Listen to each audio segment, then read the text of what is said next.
All right, in May 2022, shortly after his story about Chinese loan sharks in West Africa went up, a number of new tips and leads started trickling in. It looked at first as though a follow-up story would emerge, focusing on how some Nigerian banks still offer banking services to illegal loan sharks despite CBN regulations expressly forbidding this. As he trawled through the leads and his own mounting pile of untold story ideas, however, he started to realize something. And what's that thing?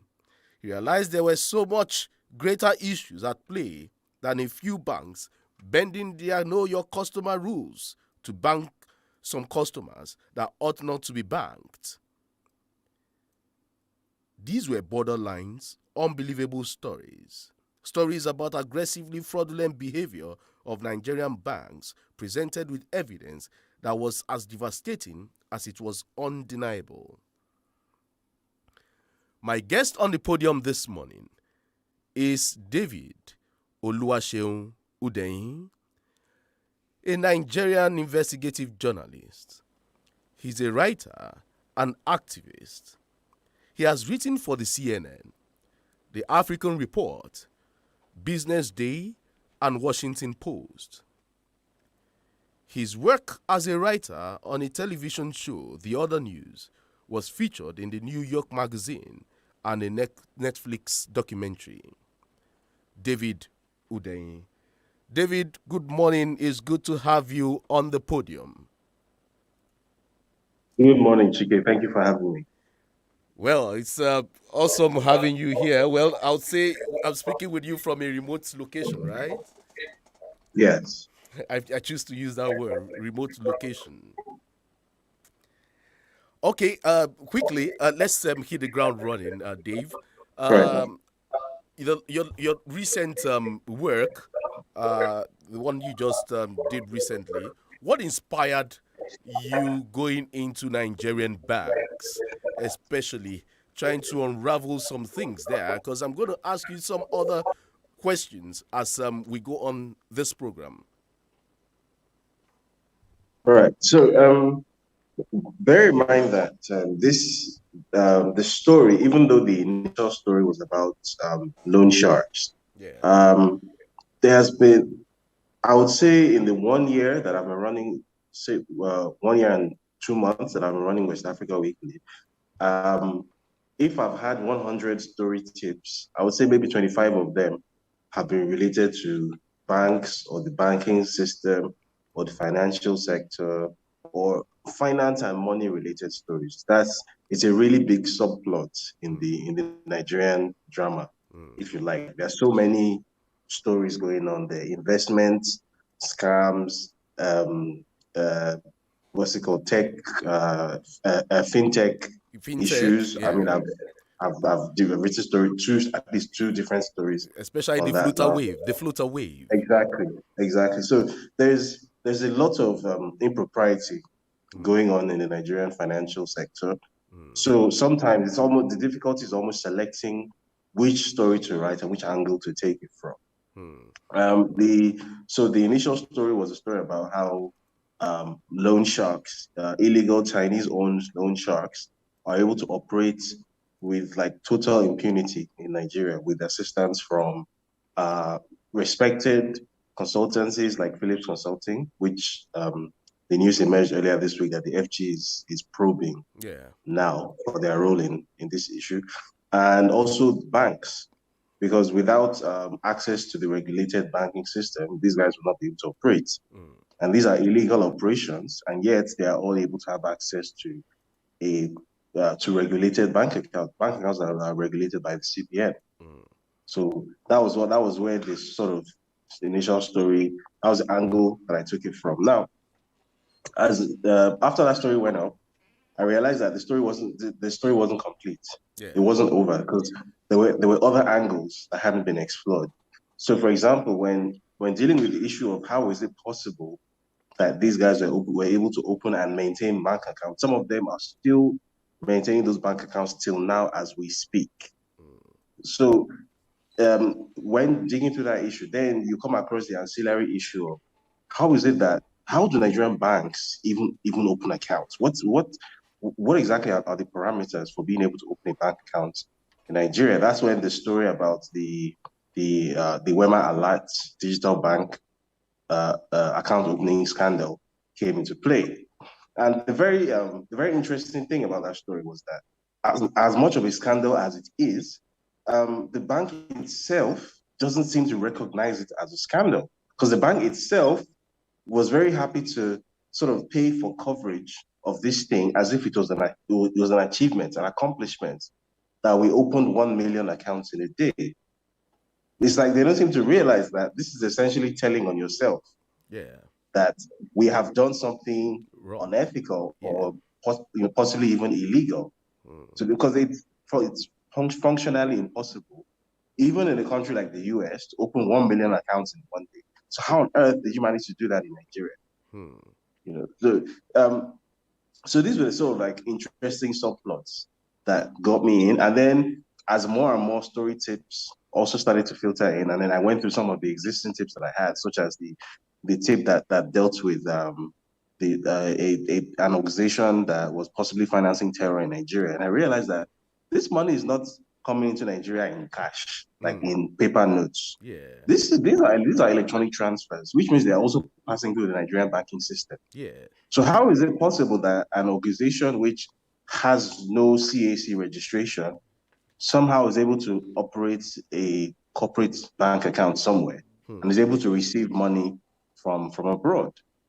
So again, that raised other KYC issues. So I realized that this is a much bigger story than just loan sharks and their relationship with Nigerian banks. That there's a fundamental problem with banking and finance regulation in Nigeria as a whole, and I feel like this needs to be addressed in one place. So then I then added the extra angle of the behavior of banks, such as the second part of the story, which dealt with I believe it was Polaris Bank and their refusal to offer a statement of accounts to a customer for coming on to a decade now, right? And so the customer basically supposedly is owing them on a loan, and they refuse to say how much. Okay. And then the loan has been sold on to AMCON, and AMCON is also refusing to say how much, or refusing to compel the bank to say how much the supposed loan is, but is instead trying to sell the property that was used to secure the loan without stating how much is actually, how much the loan balance actually is. So it's like, it's not just an issue of the banks, also the entities that regulate the banks, the CBN, AMCON, the SEC, there are all sorts of red flags, issues that need to be raised there. And as is often the case in Nigeria, if the issue isn't flagged in the public domain, if you don't sort of drag the government by their wig, they will just pretend that it's not happening, and this thing can continue happening for another decade or so. But you see, so I thought like this, yeah. So you see a cartel in the banking sector aiding and abetting these illegal transactions. Exactly. Okay, Dave, just hold on a bit. We'll go on a break, and when we come back, we'll engage more on other issues apart from this. Stay tuned there, listener. Don't go away. It's 32 FM 94.9.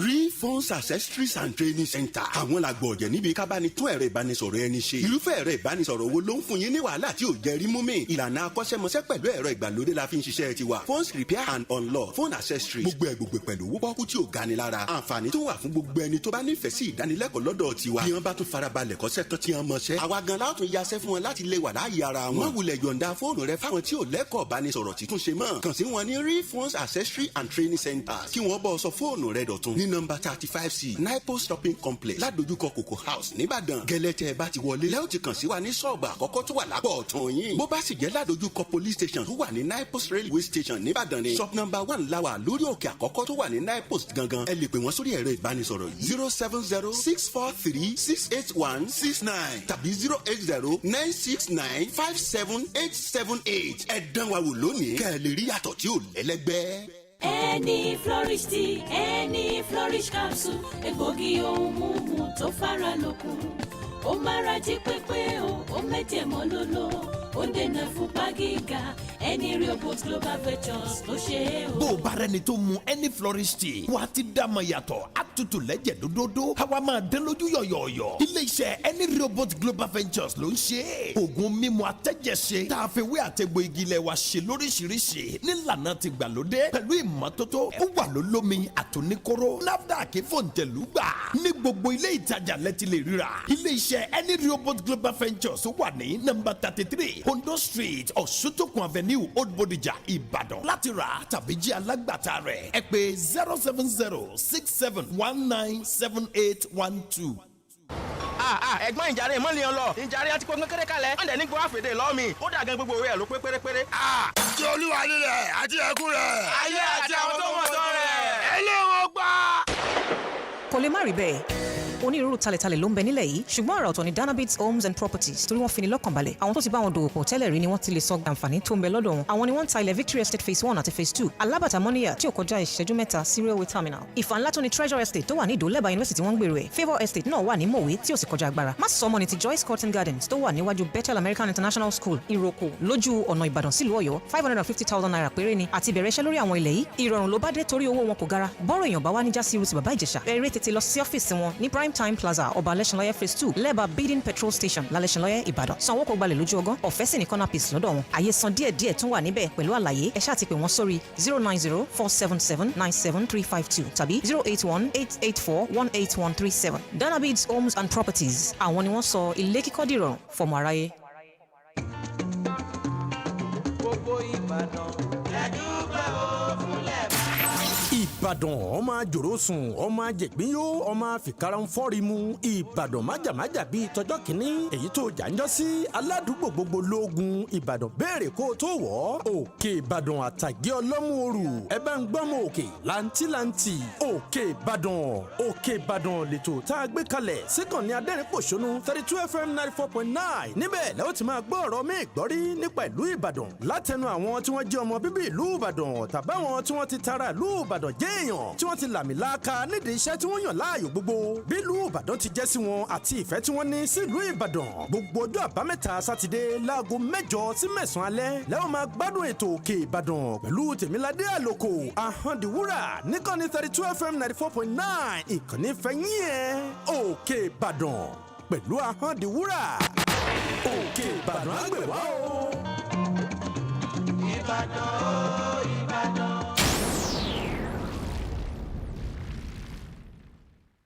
You're listening to 32 FM 94.9.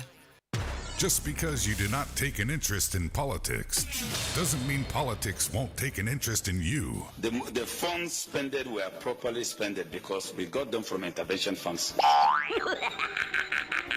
You only you waka come. There is God. I don't know which party my wife belongs to, but she belongs to my kitchen and my living room and the other room.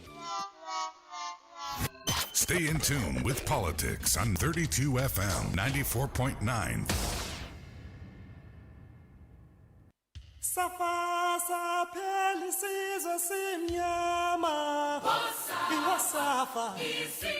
All right, welcome back. It's still the Podium on 32 FM 94.9 and my guest, David Udeh, this morning. Dave, glad to know you're still there. on the show. Thank you for having me. All right, I have here. I'm being joined by Barrister Yomi Ogunlola this morning. One of the panelists on this show. Barrister, good morning. It's good to have you again this Saturday. Yes, good morning, Nigeria, and Chike. Good morning, David. Good morning. Good morning, sir. How are you? Fine, thank you. And how are you enjoying your refugee status? Enjoying is one way of putting it. Okay. Well, let me start first by expressing my condolence for Daddy. I read your write-up on what happened, the issue of the non-availability of an ambulance, which led to his demise. Please accept my condolences for that. Thank you very much. All right, Dave, going to where Barrister is coming from now, you wrote an article a few hours ago, and it's something titled, "May Nigeria Not Happen to You?" Something like that. When Nigeria happens to you. And then you gave a story of Ezego, the pothole story, and the story of your dad who passed on 2017, and what led to his passing on. And then, before then, let me ask you first. They say you've been running, and I know that you have issues with the federal government. And on Twitter this week, you were trolled on Twitter by Kemi Omololu, the one we call Madam KOO. She said many things about you, and I watched and I went through your thread, carefully, and I saw you didn't utter a word responding to her. You were not the only one she trolled this week. She also trolled Rinu Odola, but she accused you of being part of the NSAS saga, because I want you to refute some of these claims, either be in consonance or in dissonance to some of these claims. She says you were part of the NSAS crew that collected some monies, aiding and abetting those that were killed at the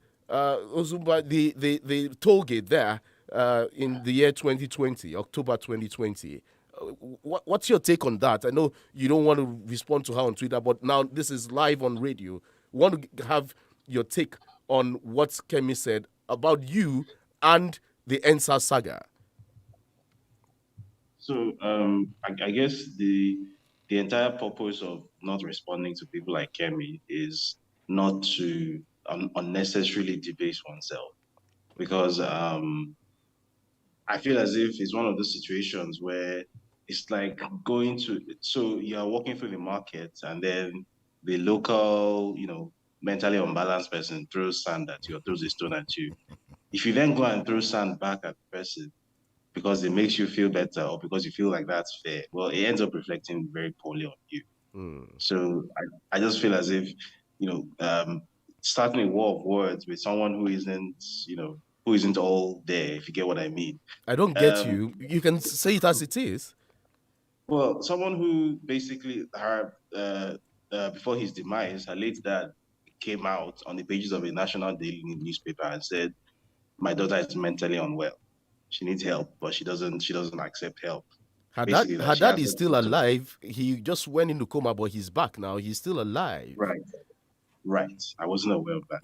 But it was actually covered in the national media at the time. I believe it was on Premium Times, amongst others, where he basically said, "Look, don't take a word that comes out of my daughter's mouth serious. She's not.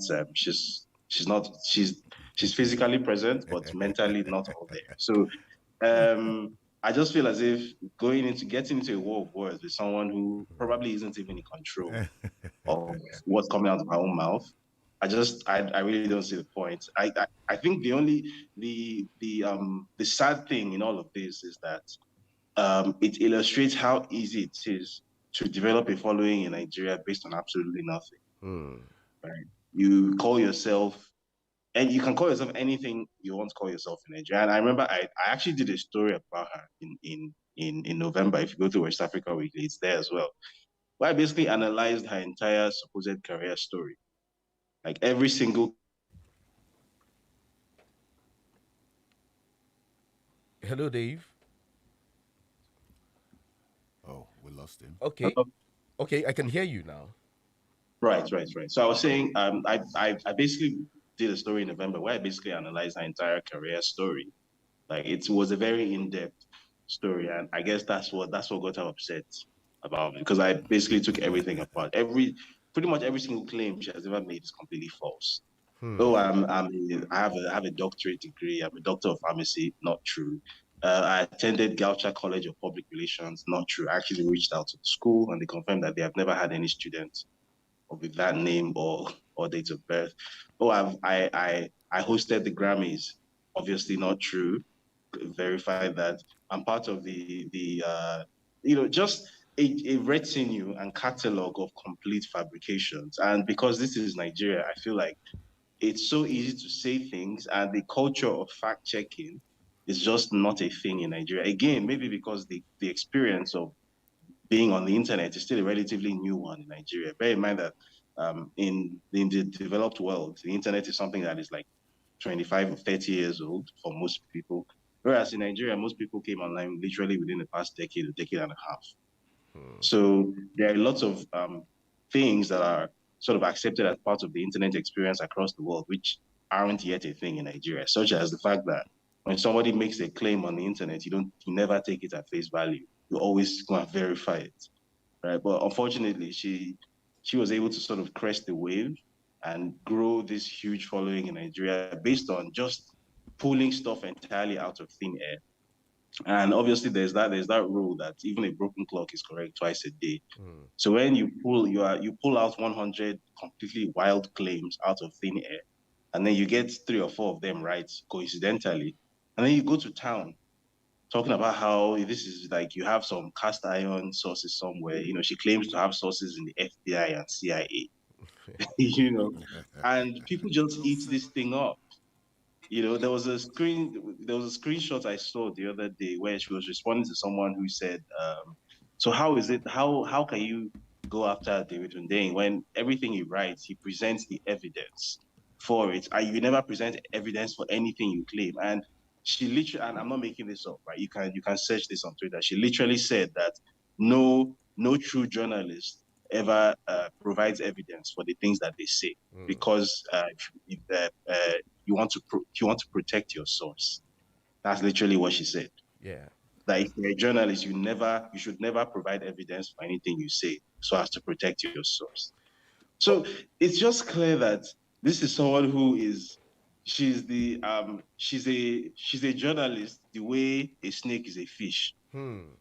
Which is to say she's absolutely no such thing. But Nigeria being Nigeria, that culture of people examining things critically and asking questions and fact-checking things and making logical deductions based on information just doesn't exist yet, which is why she's allowed to just get away with just saying absolutely anything. I saw the thing she said.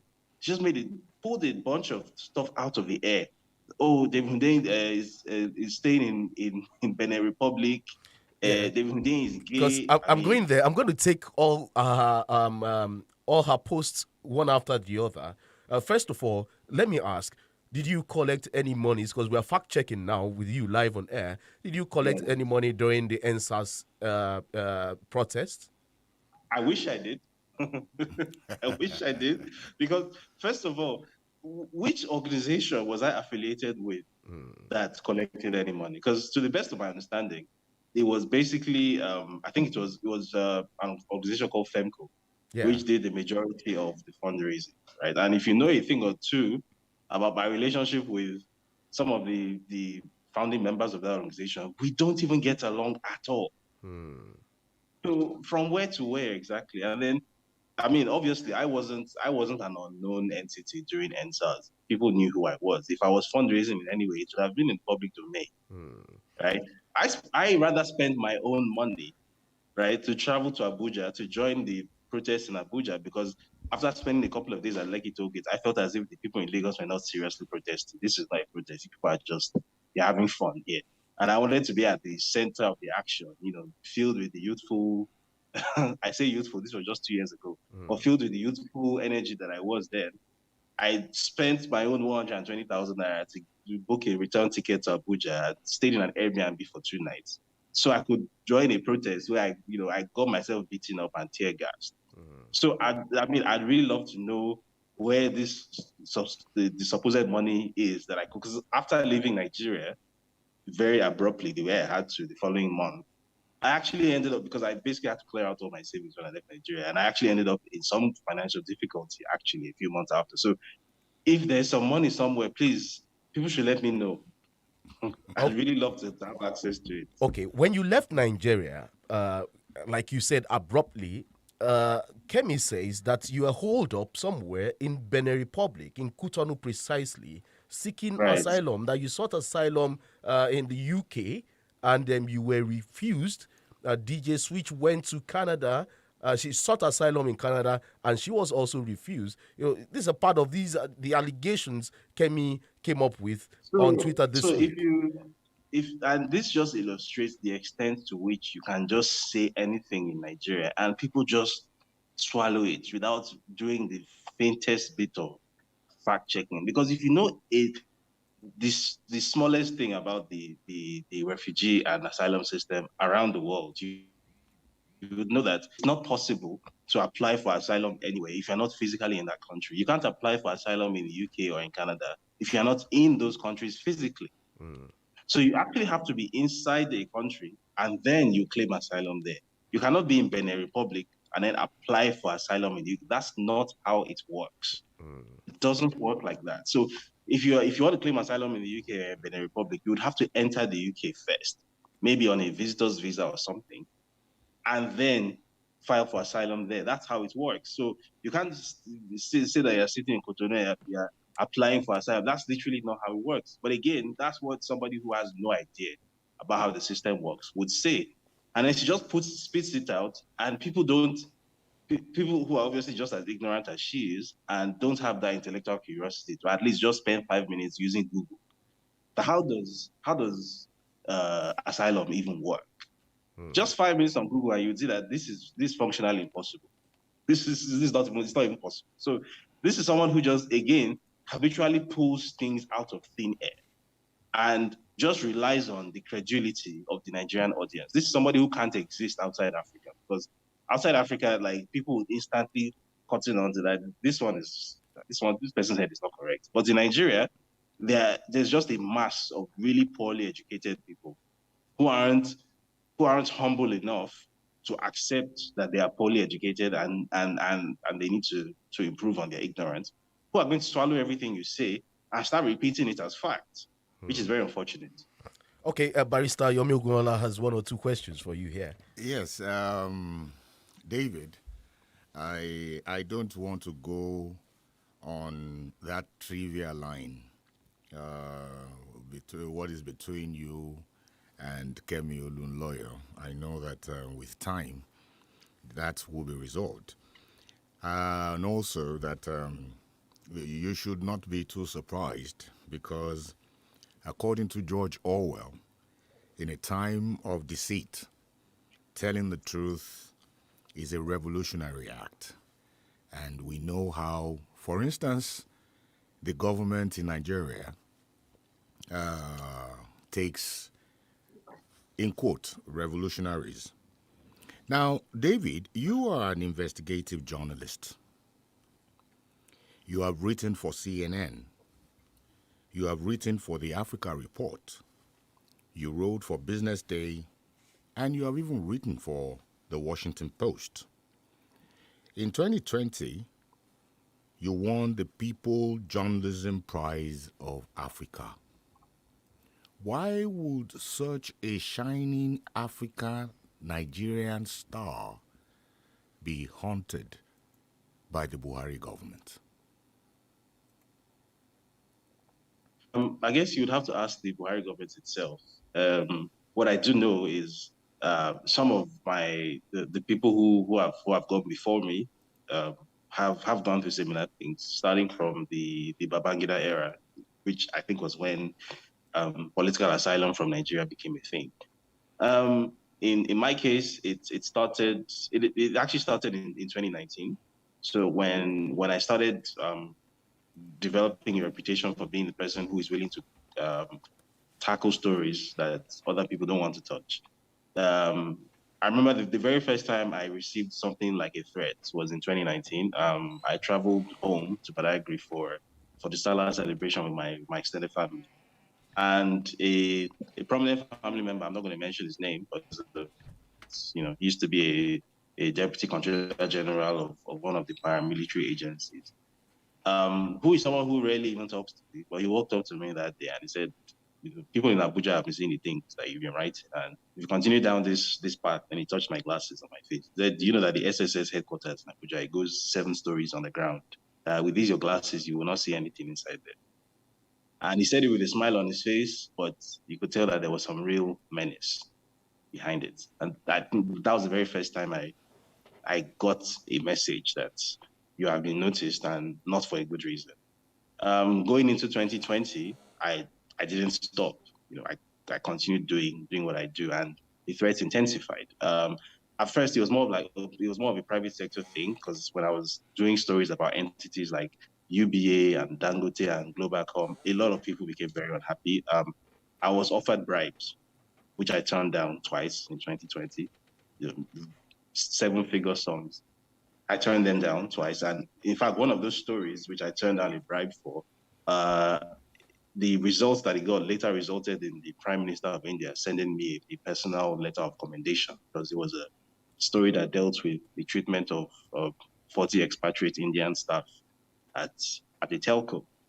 So going toward the end of 2020, if you remember, from the middle of 2020 on, I had started this thing where I was writing reviews of new legislation that was being passed through the House. So the one of the most important ones I did was the review of the Ncdc Act, the proposed Ncdc Act, the Infectious Diseases Act, and that was what I actually won the People Journalism Prize for Africa for, because that act, which they were trying to smuggle it quickly through the House. I think that passed through 3 readings already before I caught it, and I just sat down with that PDF overnight with my laptop, and I just sort of tore through it, and I wrote a review in one night. And that review, which sort of traveled around the world, it was covered by the Times of London even, it ended up stopping that legislation dead in its tracks, right? Because the legislation they were trying to push through under the guise of controlling infectious diseases was actually legislation that was going to curtail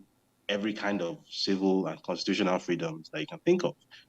So I think that more than anything else, that marked me out. That, okay, this journalist has become a bone in our throats, and this is a journalist that seems to think that he can't be bought or that he can't be influenced. He seems to think that he's somehow special. Like, who does he think he is, kind of thing. And then at the end of the EndSARS protest, when the Lekki massacre happened, the day, if you remember, the night it happened, pretty much I think it was 6:50 p.m. when the event started, and almost exactly around that time, people around Nigeria, but specifically in Lagos and the Lekki or Victoria Island area, started to complain that they couldn't access the internet. There was this mass internet outage at the time. So there was a theory going around that the mobile telecoms operators were collaborating with the government, that they were helping the government to sort of cover up the truth of what happened that night. And these mobile organizations, specifically MTN in particular, were very jittery, right? They were very worried that these rumors were going to affect the market, which is primarily a youthful market. So before I went into full-time journalism, I used to work at a PR agency called Black House Media. And Black House Media, incidentally, is MTN's PR agency in Nigeria. So usually when such a thing happens, what tends to happen when there's a PR crisis, the PR firm reaches out to all the people that it thinks of as friends of the house, maybe ex-employees or friendly journalists, that sort of thing, to try and sort of reach out to them to find out whether it's possible to come up with a solution to manage the crisis or whatever. So they reached out to me, and maybe at the time, MTN hadn't fully realized the implication of the information that it passed across. But the information that he passed across basically was a statement that was never released to the public, by the way, but it was a statement which I saw. And so the statement that said that, look, those internet outages that you experienced on the 9th of October 2020 were actually a result of a coordinated attack on our fiber optic infrastructure, not just on MTN, by the way, but all the four major telecom providers in Nigeria that simultaneously suffered coordinated attacks on their fiber optic cable infrastructure in Lagos. And that it was basically timed to match exactly with the Lekki massacre. So almost at exactly 6:50 p.m. was when their fiber optic cables were cut. Right? And the significance of this information, which was never initially released to the public, was that basically the Lekki massacre was a premeditated thing.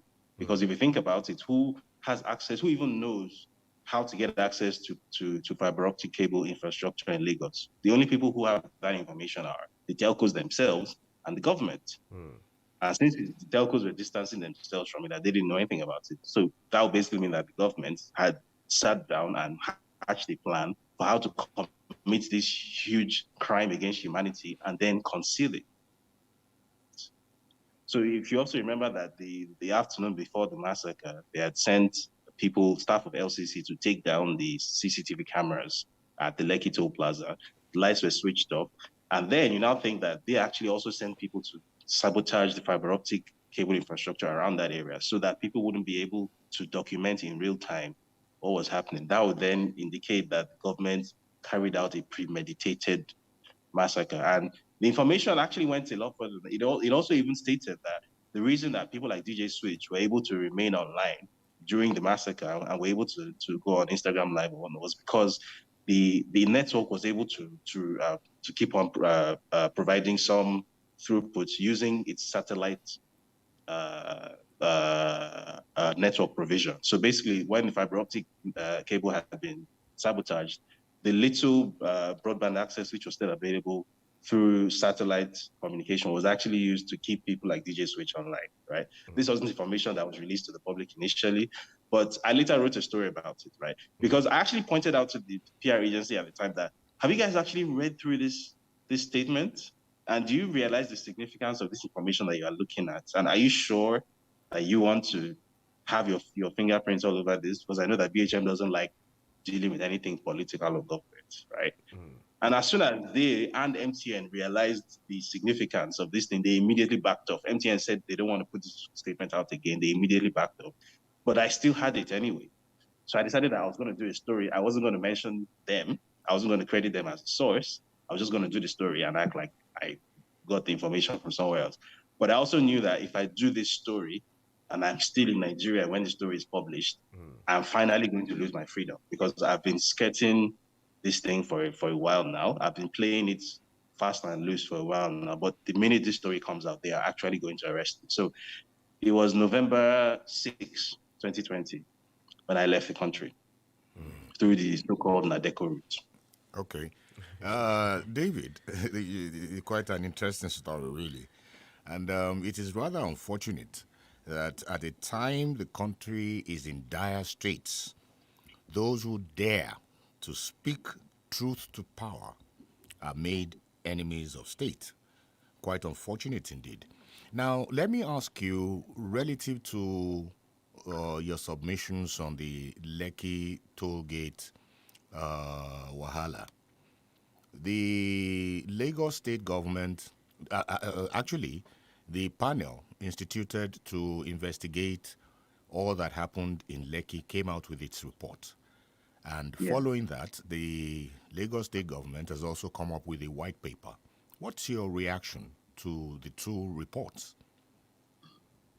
So it's, first of all, I have to express some gratitude to the members of the panel who actually leaked the original report. Because if you recall, the original report came out first, and then a few days later, the Lagos state government then released its own assessment, which was basically just this very nonsensical supposed rebuttal of the initial report, right? And you could tell that the initial report was released without authorization from the Lagos state government, because I think one of the panel members even came out and said that they knew that if they had waited for the state government to give its approval for the report to be released, that what would have been released would have been a completely different thing to what they put down. So they just released it by themselves. So I have to express gratitude to them for that, because what was stated in that report very clearly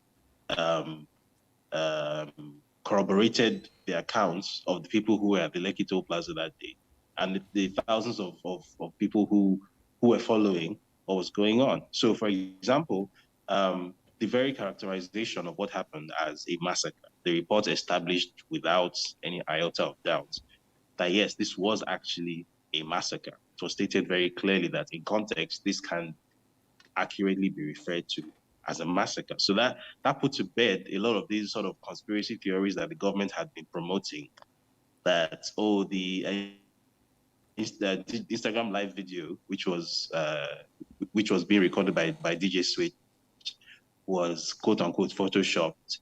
I've never heard of someone photoshopping a live streaming video before. And apparently the DJ had the skill sets to do such a thing. Where are the bodies? There are no bodies. Or that, who are the people that died? Don't they have names? Don't they have relatives? All those sort of like silly narratives that the government was trying to promote. This report cleared up all those things once and for all. This report cleared up the fact that, yes, there were bodies, a number of them, in fact, and that also that a lot of the bodies were disposed of. And, it's sort of provided several sort of eyewitness testimonies and evidence suggesting that the military actually got rid of a lot of bodies in the manner that the Nigerian military is in the habit of doing whenever it commits a crime against humanity. The fact that there were quite a number of people who were initially afraid to come forward, people who were victims, they had bullet injuries and whatnot, and these people were actually identified. Their names were actually in the report, and also names of the deceased were also in the report. The so-called "where are the family," those people also came forward. All that information was provided in the report. So I think that report put to bed once and for all that very insulting question of, was it really a massacre? Did anybody really die? Kind of thing. And then the purported rebuttal that the Lagos State government then tried to put out afterwards, which was very poorly written. You could just tell this is a PR document. This is not a document that was put together with any sort of respect for data or evidence or facts or anything of the sort. It was just, we don't like this report. We don't like the implication of this report. We don't like the fact that it portrays us in a bad light, even though it's accurate. So we're just going to spend 20 pages basically just insulting the members of the panel who put together the report, which is essentially what that report was. Okay. It was just essentially Dave, 20 pages.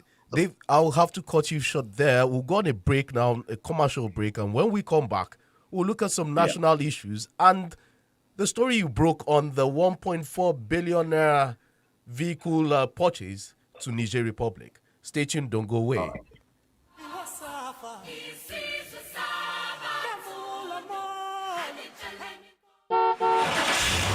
bá a ṣe láwọn akọ́ṣẹ́mọṣẹ́ dókítà tíṣẹ́yé bẹ́ẹ̀ náà la láwọn àwòrán àṣà mẹkáníìkì GMF Auto Services Limited.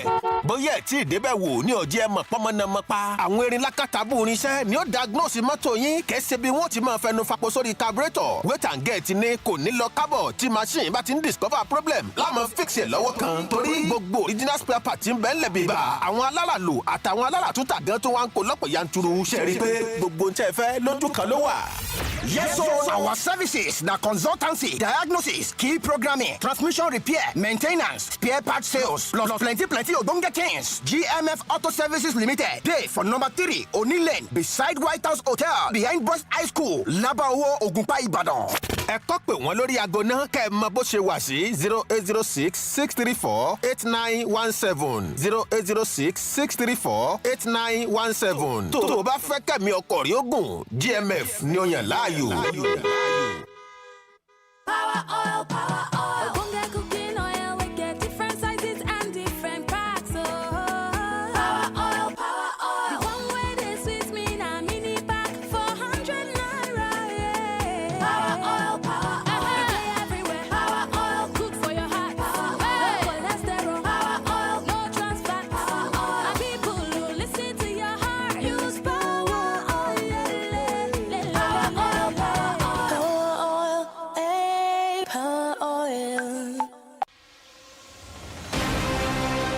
ètò òṣèlú ẹ pàdé Peter Ọlásùpọ̀ Captain P2 pẹ̀lú àwọn ọ̀jìnì olóṣèlú tí ó máa gbà lálejò láti mọ ibi tí nǹkan dé dúró lórílẹ̀‐èdè yìí àti ní ìpínlẹ̀ wa lórí ètò òṣèlú nílẹ̀ yìí. Kó ipa tirẹ̀ nípa gbígbọ́ ìkànnì 32 FM 94.9 ní gbogbo ọjọ́ ajé Monday láago 11 sí 12 ọ̀sán. Ètò òṣèlú àjọ máa gbọ́ ni. Àtótó arére gbogbo jàmá àdúkà àwọn talẹ̀talẹ̀ ti lùgbòrò pa kò jámọ̀ ìyàtọ̀ láàrin ìpàtàlì kama Greenland Estate ní ẹ máa bọ̀ Alábàtà Abẹ́òkúta Ogun State Zenith Real Estate and Properties ló gbélé kalẹ̀ gbà 150,000 naira péré ni ó yẹ sanwó tẹ́lẹ̀ kan kẹ́gbà instant allocation deed of agreement àti corner piece ọ̀fẹ́lẹ́ gba gbogbo ẹ̀ kò sí wàhálà lọ́dọ̀ ìjọba tàbọ́mọ onílẹ̀. Bákan náà ni Rehoboth Park and Garden lélẹ́kuru mọ́níyà ń bàdàn náà tún ti ń ta wàràwàrà pẹ̀lú 550,000 naira per plot. Achievers Estate nídò ológun ẹrú pẹ̀lú 400,000 per plot tó fi mọ́ Sun City Estate Alábàtà mọ́níyà 850 per plot. Kings Park Estate lálábàtà mọ́níyà 850,000 per plot. Ẹ lè dẹ́pọ́sìtì iye tẹ́ bá ní láàrin 50 sí 200,000 lórí gbogbo ilẹ̀ Ìbàdàn kẹ́ máa san yòókù díẹ̀díẹ̀ láàrin ọdún kan. Ó yẹ kàn sí wa lónìí beside Aremu Block Industry opposite IITA Ọjọ́ Mọ́níyà Express Road Ìbàdàn 0902-247-1477. Ẹ ṣọ́ra fáwọn alágbèédá o. Zenith Real Estate and Properties Limited kò sí gìrì. 32 FM 94.9. Safasa pelisizo simnyama Iwasafa Isizo saba Kavula mo Halitani ko Kelize Wemaye wemodo Safasa pelisizo simnyama Iwasafa Oh, well, welcome back from that break. Still David Udein there, live on the podium this morning. Dave, hope you're still there. All right. Barrister Yomi Ogunlola, one question from you before we go on national issue. Yes, thank you very much. David, there's just this last one I want to ask you. President Muhammadu Buhari came with a change mantra in 2015. And in 2019, it became the next level. But majority of Nigerians are finding it very, very difficult understanding their concept of change and next level. Now, let me ask you, Buhari has been in government for over 7 years, as a matter of fact, on his very last lap to the end of his term. How would you assess the performance of President Muhammadu Buhari as Nigeria's president?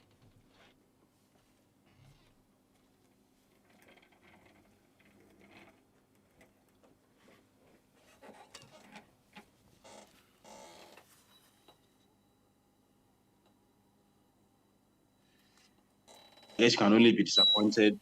When you expect more. I didn't.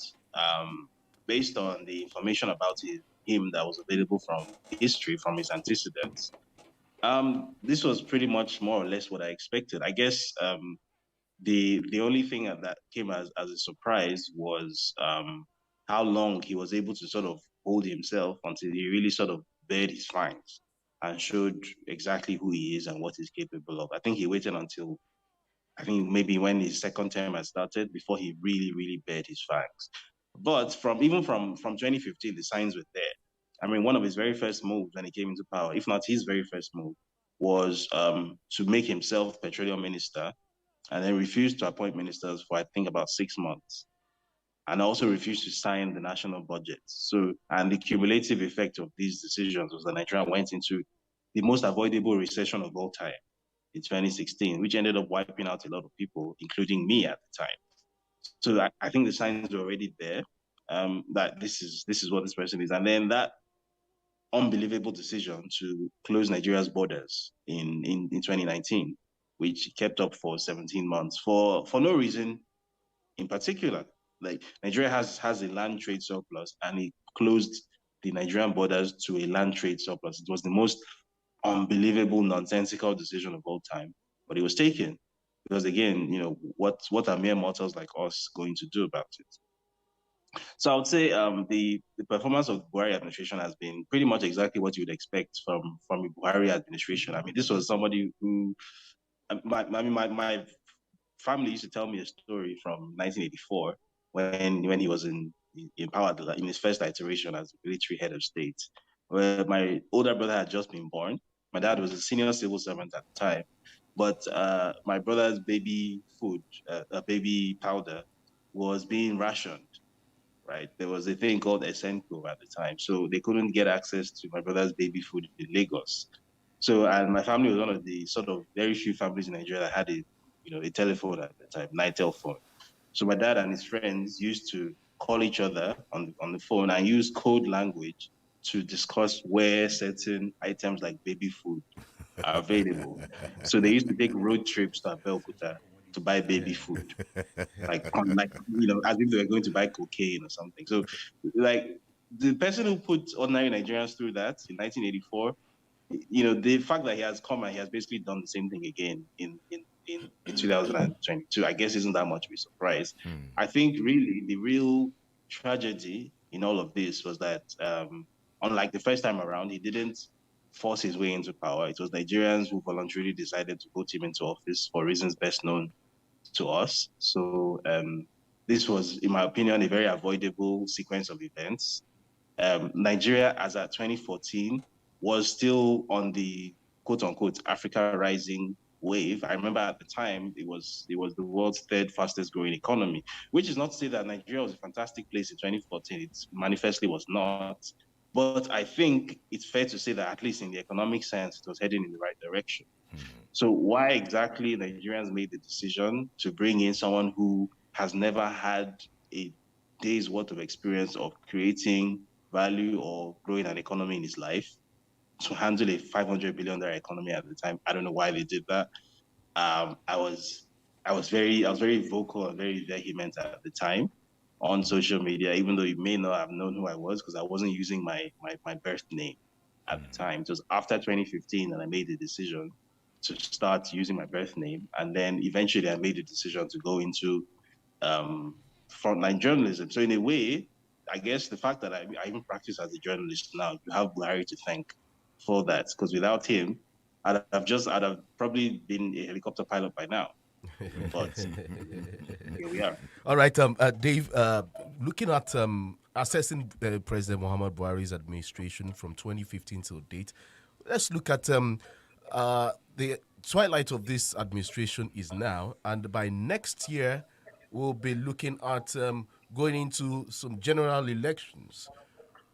The youths, according to the statistics and data from the INT'L portal and database, we have more of the youths now coming out, being conscious of the fact that they need to take the decision into their hands at the polls, considering what happened in Osun State and some other isolated elections.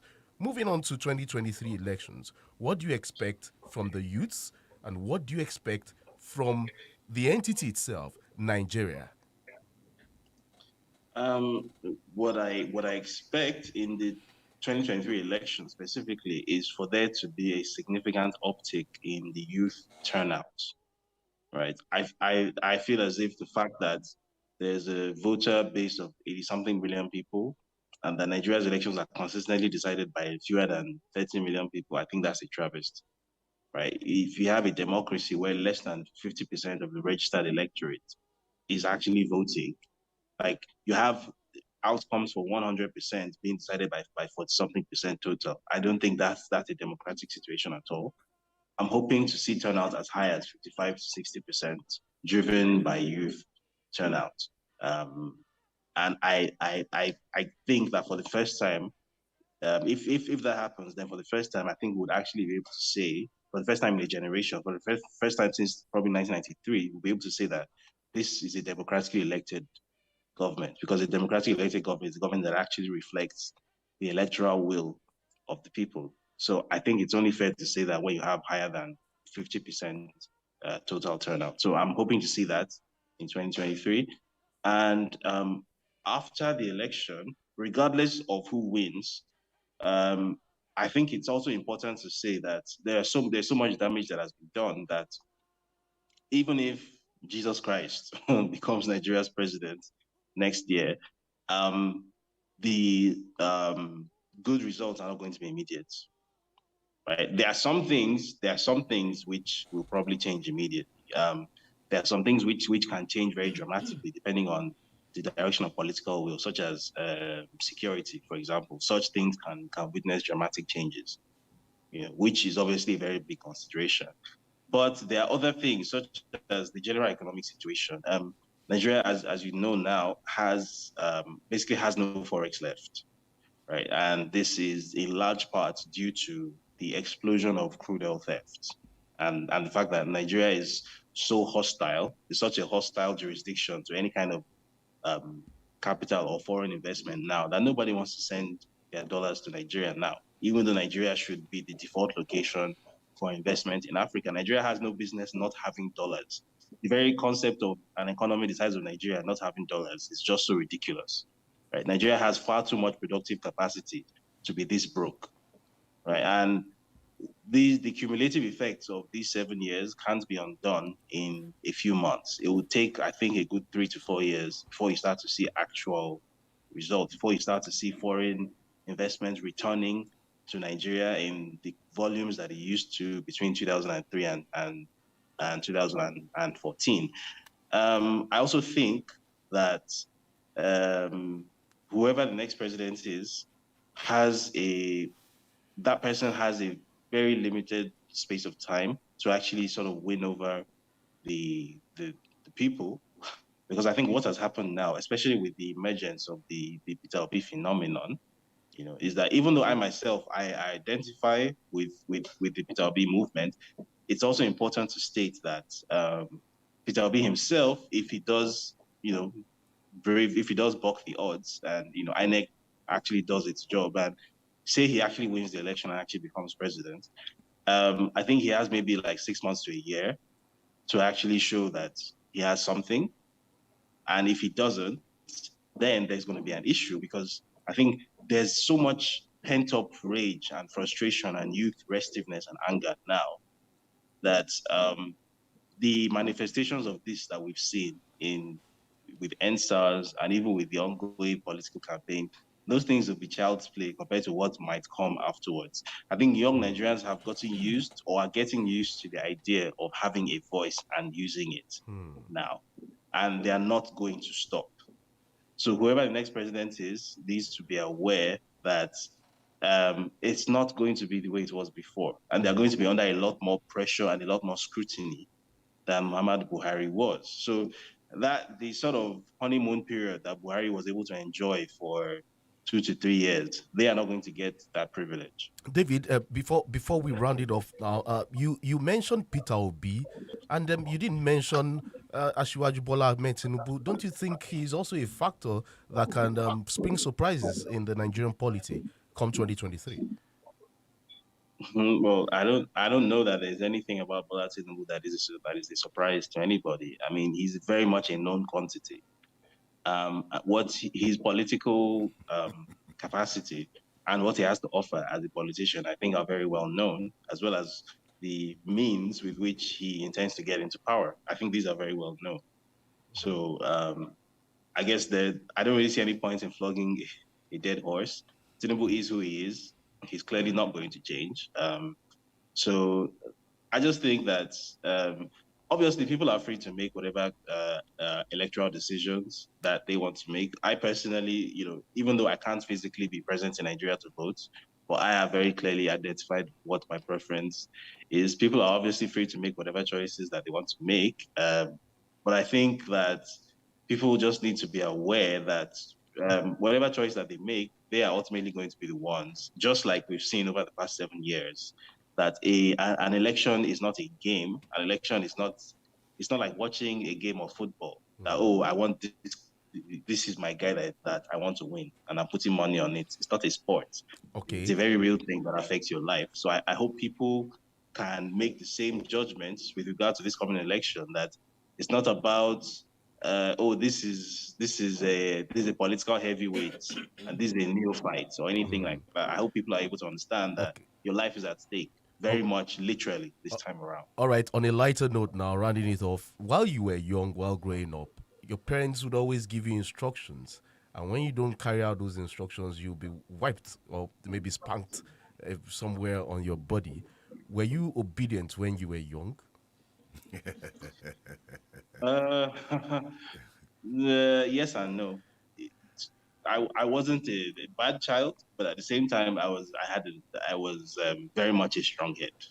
I've always had a very strong will, a very strong personality. Okay. And now at this now at this stage, are you obedient? I feel like that question is a double entendre. But are you obedient? If you're asking, am I obedient in the grammatical in the political sense? In the political sense. In the political sense, absolutely yes. You are obedient politically. So I would say David Udenyi is politically obedient. And I make no apologies for it either.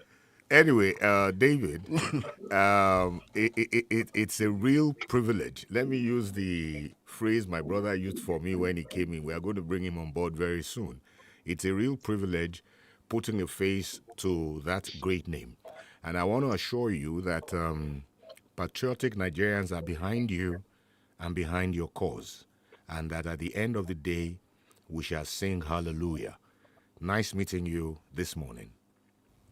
Thank you very much for having me, TK. All right. And thank you very much, Doctor. David, we'll get to engage ourselves later on. We'll have to dissect some other issues, and we'll still talk after the show, and we'll see what we take up from there. All right. Thank you very much. All right. Thank you for featuring on the podium.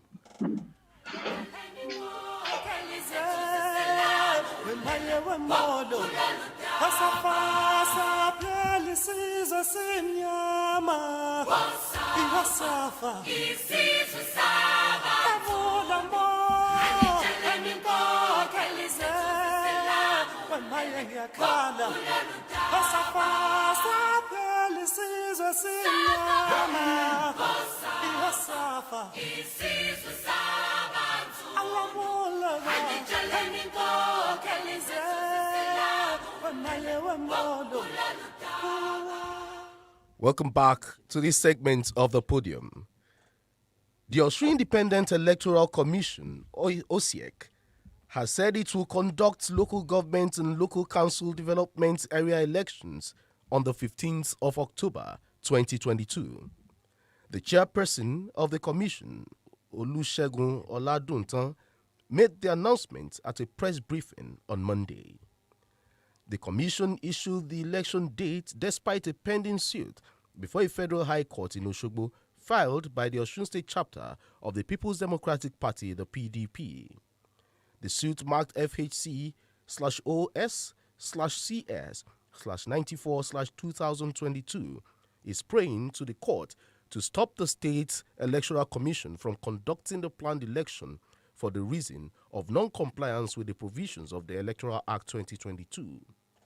Oladunto explained that the commission is conducting the election despite the pending litigation because the State Assembly had passed and assented to the new Electoral Act that gives power to the commission to go ahead with the elections. To look at this and many more, on the podium is a chieftain of the PDP in Osun State. His name, Ralph Elebute. Good morning, and it's good to have you on the podium this morning. Good morning, my brother. I'm really glad to be here. Right, we will be looking at Osun State politics. Last time I saw you was during the elections, and I think that was at Imesile. Imesile, and that rainy day, and votes were being counted, and you stood your ground. You said you must deliver your polling unit, you must deliver your ward, and you must deliver your local government. Which I did eventually. You eventually did by that. God's grace. And you threw a party that evening. Maybe you joined a party that evening. No, in Ede.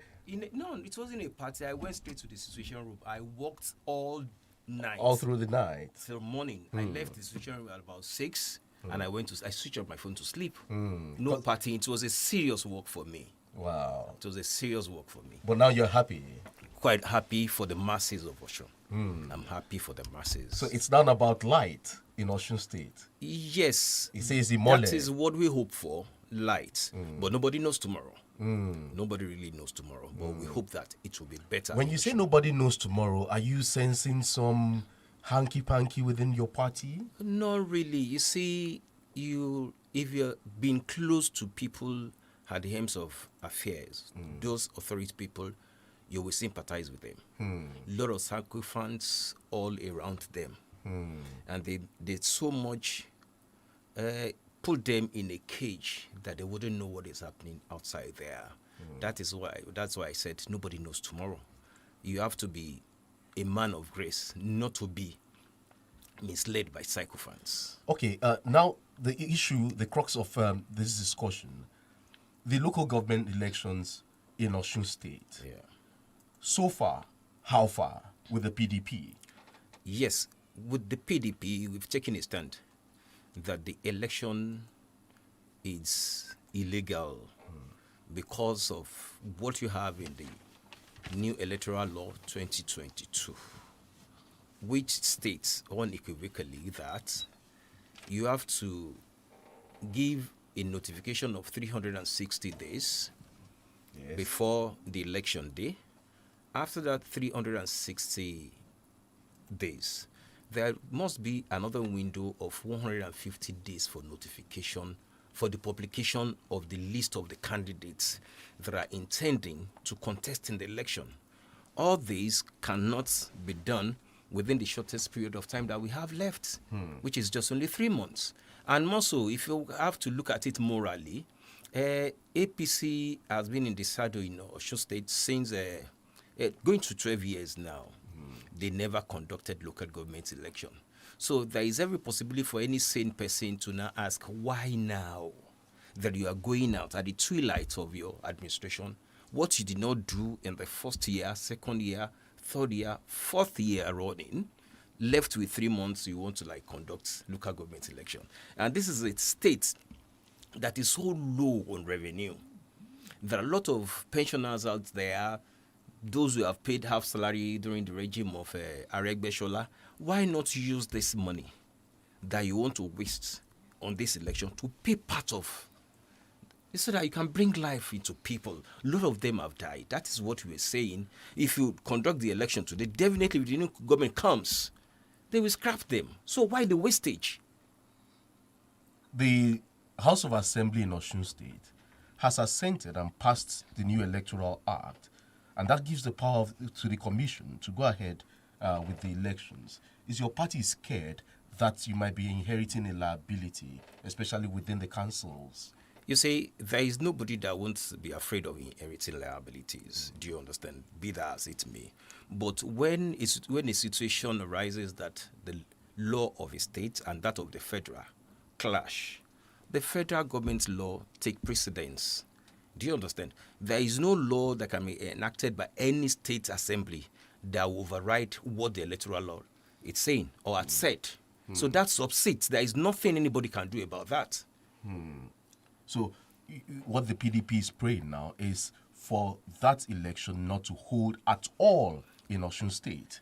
Yes, see, we are not saying that the election should not hold at all. Do you understand? But if it can go in accordance with the electoral law 2022, they are free to do it. But if it is contravention of that act or the law, it's a no. It's a no. Simple. Don't you think it's a parting gift from the governor to the people of Osun State, having local government chairmen in the state? It is good. There have always been selected local government chairmen since the days of Aregbesola. And he continued with that too as well. Now he wants an elected... You mean caretaker chairman? Yes, now selected chairman. You want a substantive local government chairman, and your party is saying we don't want it. At what time does he want them? At what time? Does it really matter what time it is? It does matter. It does matter. And if you look at it morally, it is wrong. If you look at it legally, it is wrong. And you look at it politically? Politically, if you look at it politically, it's just a way to set booby trap for the incoming administration. It's as simple as that, politically. Like, I want to create problems for this person. That is one. Number two, I want to siphon the unavailable resources of the state. If you look at it, it will always give you negative answers. I think I want to toe the line of the gentleman in the studio, especially when I reflect back on what happened in Oyo State. Why should people who lost, the opportunity of entering into a house through the front door want to come in through the back door? We had this experience, and Sheyi Makinde and his government wasted so much money with settling, the so-called elected officials of the APC, who came in for the local government office. But I think that the problem really is the inability of the National Assembly to quickly address this issue, because it is morally wrong for you to want to bring your people in to come and circumvent the program of the new administration coming in. You were there all the while. You never conducted local government elections. And now, because another government is coming in, you want to have a say in that government too. You cannot eat your cake and have it. That's just my own position, on it. I don't have any opposition to the submission of the gentleman in the studio. Outside the local government elections now, the governor-elect of Osun State, let me say congratulations to you formally now. Thank you. Now, the governor-elect of Osun State, Senator Ademola Adeleke, has been having some back and forth with the incumbent governor, especially when it comes to litigations, trying to say that he forged some documents, personal documents, because the new electoral law has given zero tolerance to almost zero tolerance to rigging, especially with the beavers. So it's not about election malpractice now; it's about his documents now. Do you see the governor-elect being ruffled? No, not at all, not at all. You see, the case is in court, and the court will determine. They will present his case where they present their case as well, and the court will have to adjudicate, pass a judgment. Do you understand? It is not for me to say he has this, he has that, he has this, he does not have this. If he does not have it, do you understand? Yeah. People, that is the party hierarchy, wouldn't have given him the go-ahead. That was what happened the last election in 2018. Yeah. So they are made sure that everything is now perfect and right before they push him forward. It's very simple.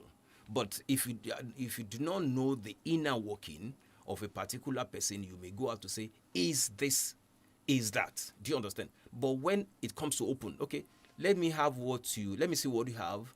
Okay, this is what I have. You accused him of it, this is it. Okay, he doesn't have it. That is it. The court would do its job at the appropriate time.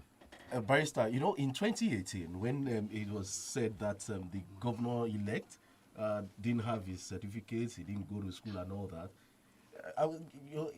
it would interest you to know that the man said, okay, if that's the case, he went back to school. I went to get the certificate. And he got his certificate. Yes. Some say maybe he didn't really go to school, but he went and got his certificate. Yes, he has his certificate. So while they were brooding for 4 years, he went schooling for 3 years. Yes. And got his certificate and now contested the election. Yes, and thank God security operatives did not go to his house to steal away his own certificate. Or maybe termites because it's not reported now. Yes, he has a certificate.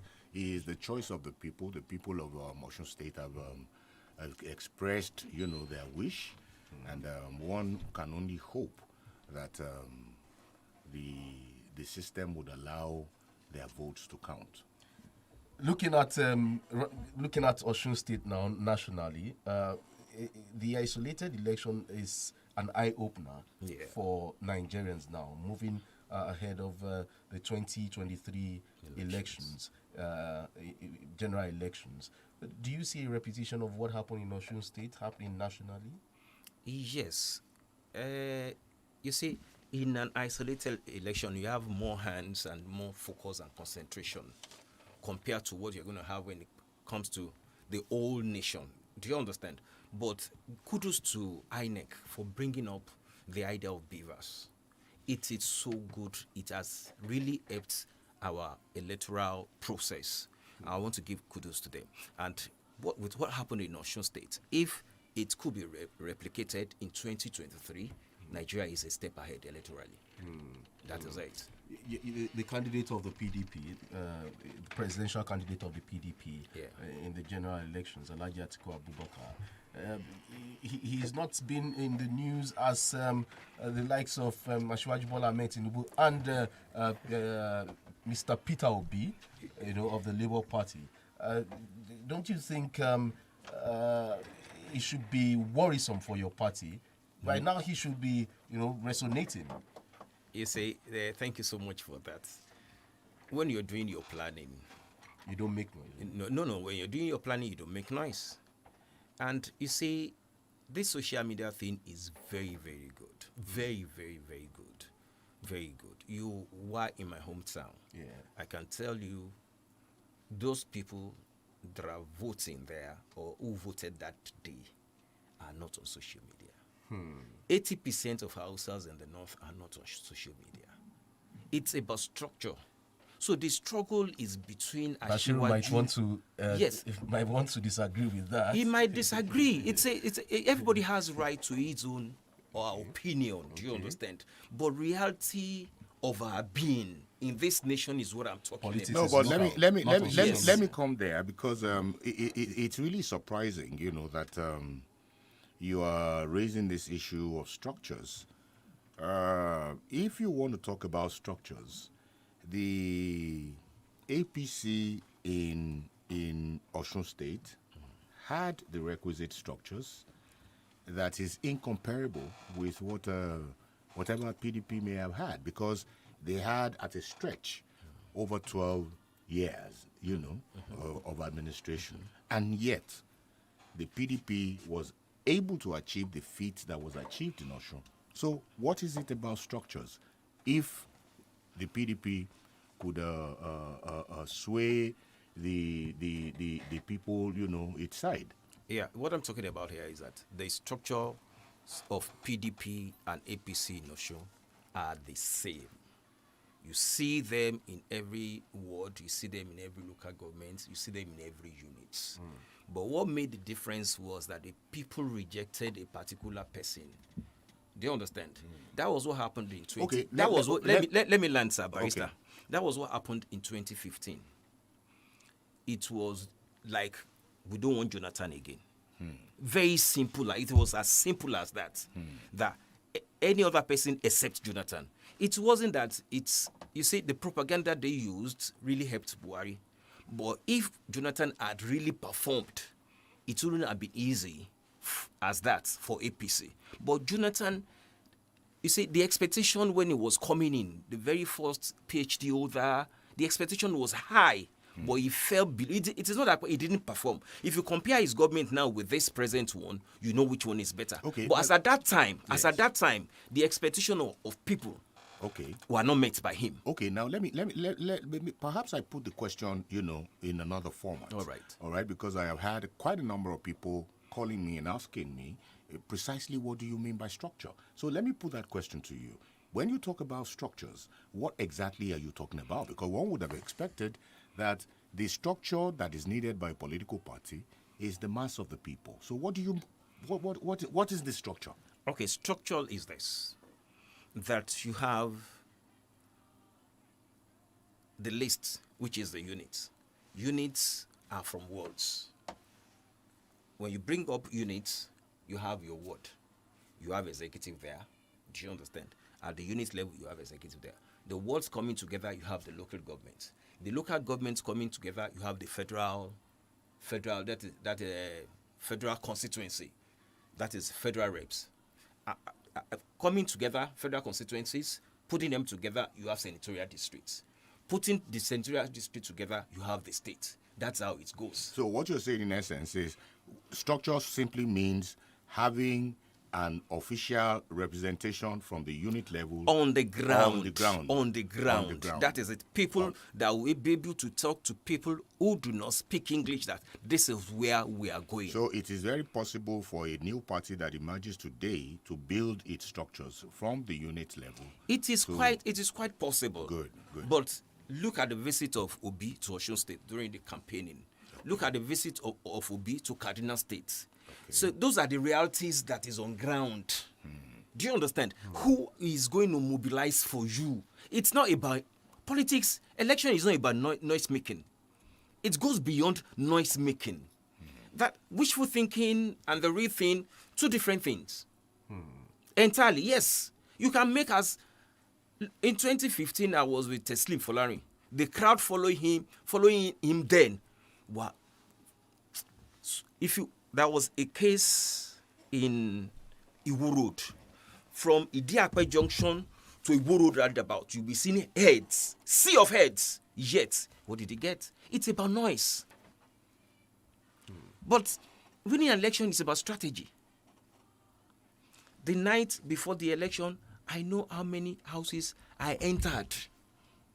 I know how many people I convinced. Do you understand? People who have not made up their minds, where are we going? I gave them reason why they have to go this way. I am so happy you are saying this. The obedience will be learning from you. That is it. You see, you can make noise as much as you want, but that structure is very important. It's very important. There are a lot of Igbo boys that are obedient in Ekotedo, but go inside the Ekotedo. Go inside the Ekotedo. Tell them to tell you about Obi. Then you know what we are talking about. You know what we are talking about. Go to Ayorinde Street. Go to Adetunji Street. Go to Lemomu. At least about residents of Ekotedo, about 60% of them are Igbos. But go in to them, they would get what I'm talking about. It's more than this media thing. It's far, far more than that. When it came to Osun, they weren't up to 300. Are you saying Peter Obi does not have the structure on ground? Does he have? I don't know. I'm not a member of his party. That is it. He doesn't have structures. I didn't mean schools.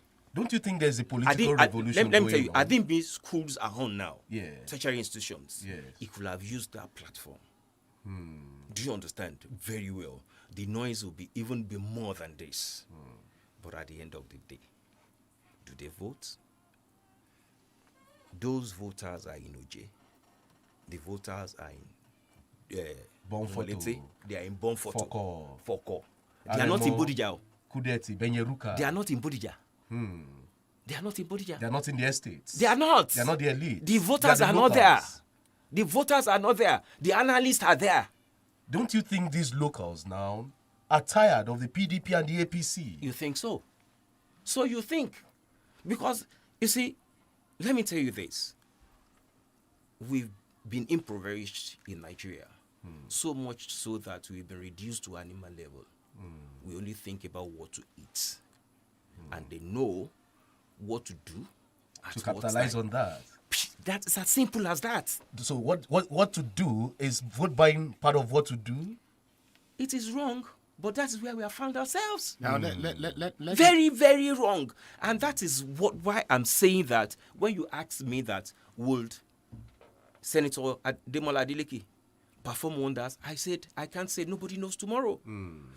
People surrounding him would determine more of his success. Yes. Now, well, you held yourself out for Adeleke's election. Yeah. I want to believe that I did. You believe in him. Yes. You believe in his competence. You Yes. believe in his capacity. Yes. You believe in his capability to make a difference.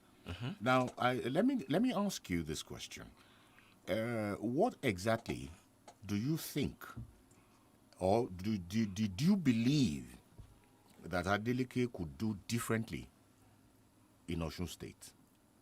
So many things.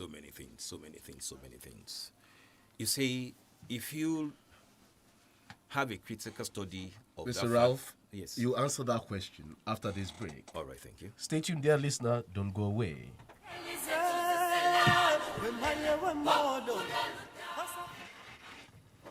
FM 94.9.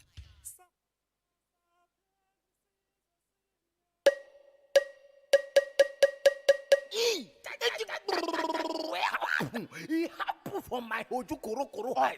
I say wetin happen? Ogbenuto. It happen. The blind see, the lame walk. It happen for the crusade, life and direct. Yeah.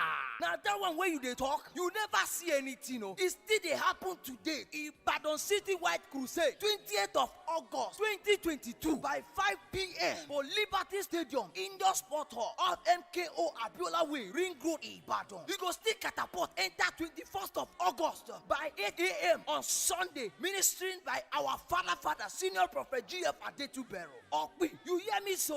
I hear you pass my alarm clock. As you see me so, my body don't dey there. Jesus dey for free. Oh!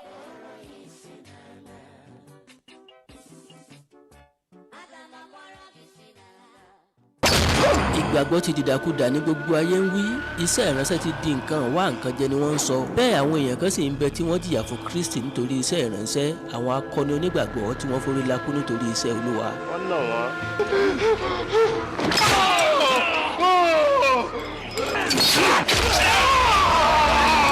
wọ́n kìlọ̀ fún wọn pé wọn kò gbọ́dọ̀ fi orúkọ Jésù sọ̀rọ̀ mọ́ wọ́n ń yọ̀ nítorí a kà wọ́n yẹ fún àwọn tí a fi àbùkù kàn nítorí orúkọ Jésù. Akọni onígbàgbọ́ lórí ètò akọni onígbàgbọ́ lẹ́yìn tí máa gbọ́ kàyéfì àwọn ohun tó ṣẹlẹ̀ sáwọn akọni onígbàgbọ́ níbi tí wọ́n ti forí lakú nítorí ìrere akọni onígbàgbọ́ ẹ ti ẹ̀dùn náà sọ́wọ́ àwọn ọmọ ogun òkùnkùn ọba kankan nínú àwọn akọni sá ṣé kankan ò sì farapa lójú ìjà ọ̀dà ní gbogbo ọjọ́ Sunday ní kùtù hàì ní fẹ̀rẹ̀ kojúmọ́ tó mọ́ dáadáa láàrin aago 6 sí 7 àárọ̀ ní kẹ́ ẹ mọ́ pàdé mi lórí ìkànnì yìí 32 FM 94.9 àjàkẹrin ní Cocoa House lórí ètò tá a pè ní akọni onígbàgbọ́ Kúnlé Bello lórúkọ tèmi jẹ́ o aago 6 sí 7 láàárọ̀ Sunday ń lètò.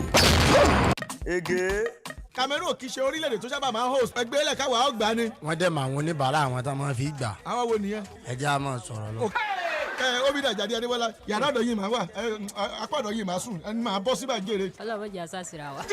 Theophilus Abega Rogamila àwọn méjèèjì yẹn gbéná lé Nàìjíríà ní score 3 goal. líìgì ẹlẹ́ẹ̀kejì àti líìgì àgbọ̀jẹ́ níbo la yanjú ẹ̀ sí ná. Oh my God. aago mẹ́rin kọjá ìṣẹ́jú mẹ́ẹ̀ẹ́dógún látọjọ́ Ajé Monday títí di Friday àti láago kan sí aago mẹ́ta lọ́jọ́ àbámẹ́ta Sátidé. Ege. 32 FM 94.9. Welcome back. It's still the Podium on 32 FM 94.9. Now we've been discussing Osun State politics with Ralph Elebute. Before we went on that break, Barrister, you came up with a question, and the question is, what would Adeleke do differently? Rounding off this segment. And I said so many things that he's going to do differently. Maybe you just mentioned like two serious things you feel he would do. Agribusiness, that's one major one that will increase the revenue of Osun State. Agribusiness. I saw the vast land in Osun State. Yes. Is underutilized, untapped. Yes. It's not, it goes beyond giving out seedlings, giving out fertilizers. Do you understand? It's about getting to know how to go about it. The economics of the proceeds. Do you understand? How do you plant it? How do you harvest it? How do you preserve it? How do you sell it? Who do you sell it to? All these things will be encapsulated, do you understand, into what we are going to do in agribusiness. Are you saying the government of Rauf Aregbesola is your namesake? You know? I'm not Ralph, I'm Ralph. Oh, you are Ralph, okay. Yes, the government of Rauf Aregbesola and of course Oyetola did not do much in the agri sector. And what they have done is what people have seen, and that is why they rejected them as much as they could do. You see, I won't condemn their government, but it's been rejected now. But it is now left for us to perform better so that we will not be rejected as well. All right, thank you for featuring on the podium. Thanks so much Ralph for having me. Ralph Elebute is a chieftain of the PDP in Osun State. And we'll get more of you. We'll talk about other issues, especially when it comes to adverts and signage. Right?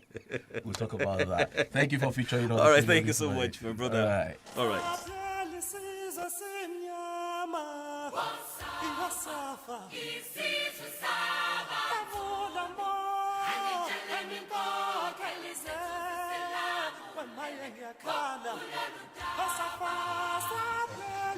All right, welcome back. It's still the Podium on 32 FM 94.9. Swiftly, we move to this other segment of the Podium this morning. Over 60 young men of northern extraction traveling in a trailer loaded with rams and motorcycles were intercepted by men of the Ondo State Security Network Agency, popularly known as the Amotekun Corps, at Iju in Akure North Local Government area of the state. Punch 3rd of August 2022 also had the Amotekun Corps in Oyo State intercepting a truck loaded with scores of youths from the north traveling to Ogun State, allegedly. The Guardian newspaper of the 18th of August, just some days ago, said no fewer than 21 northerners hidden in a trailer loaded with motorcycles were intercepted by personnel of the Amotekun Corps in Osun State. And then you want to ask, why the influx in the south? Or why the influx to the south? We'll also be looking at street begging. We'll be looking at the APC in Oyo State with a member of that party who used to be in the PDP but now in the APC. He's an ardent follower of Senator Teslim Folarin. Bashir Meibornu, good morning. It's good to have you on the podium this morning. Good morning, Mr. CHIKE. Good morning, our listeners. I'm Honorable Bashir Meibornu, former councillor and the chieftain of the All Progressive Congress in Oyo State. Well, when you have you like this on air, permit me to greet you. Inakwana. Okay, a councillor in Oyo State. Yes, sir. Thank you very much. Sabo community. Now, quickly, we observe that there's this influx of young men from the north down to the south. And one would want to ask, if you want to travel, why not travel legally, legitimately? Why the smuggle? And sometimes at night, under the bridge at Mokola there, within the Sabo axis there, you see trailers dumping people, midnight, and then one would want to get worried, especially considering the security situation in the country. Aren't you worried too?